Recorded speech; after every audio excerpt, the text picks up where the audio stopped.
Minister Harris, you may not know, but you have people before profit to thank for having this opportunity to debate this issue today, because we specifically requested it at the Business Committee, and such is our commitment to this area. We also have a Dáil motion where you'll have another opportunity to discuss these matters tomorrow, and I'll have a bit more time to set out our stall on that in that debate. But to cut a long story short, I think COVID has brought us to a moment where long overdue, absolute radical reform and overhaul of the whole further, higher, third level education sector and access to it, that moment has come. That radical moment for radical reform has come.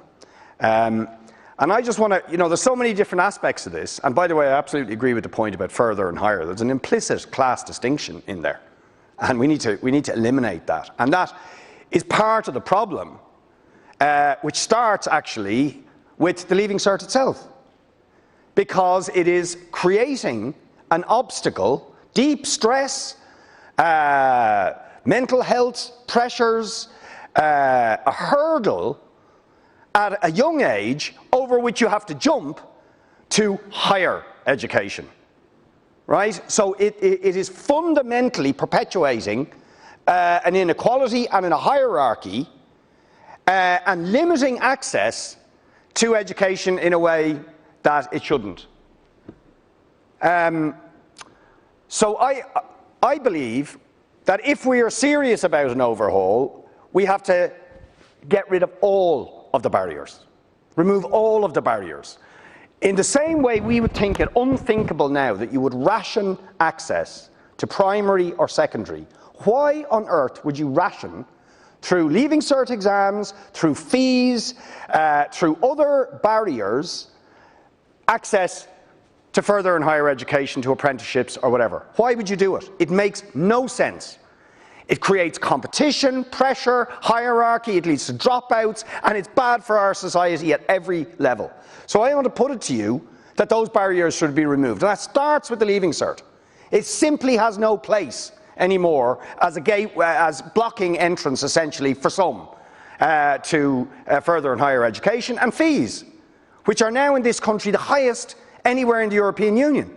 There's simply no justification for those, or anything that puts pressure on people to drop out of education, or indeed the thousands of people working in the higher education sector who are in temporary, insecure positions, who would love to be working full-time in a better, radically reformed higher and further education system. So that, I ask you, should we not, as an absolute objective now, say all the barriers must go?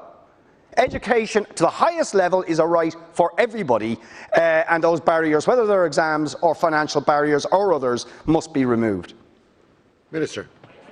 I really agree on the removal of the barriers. I think the detailed debate that I think we're going to start tomorrow, and I do welcome that, is how you go about doing that. I think the first way you do is you radically overhaul the CAO system. It is narrowing the conversation far too early, Deputy Boyd Barrett. It is making further education apprenticeship seem like the poor relation, something you don't come back to. You only come to if you don't get your points. It is creating a points race. I don't think the Leaving Cert, as currently construed, is fit for purpose. I agree with the OECD findings in relation to it, and I know that there's been work going on to review it now for about 5 years. It does need to conclude quickly. So I'm looking forward to having a chance to tease through a number of these issues tomorrow, and thank you for giving me opportunities to do it twice this week. Thanks, Minister.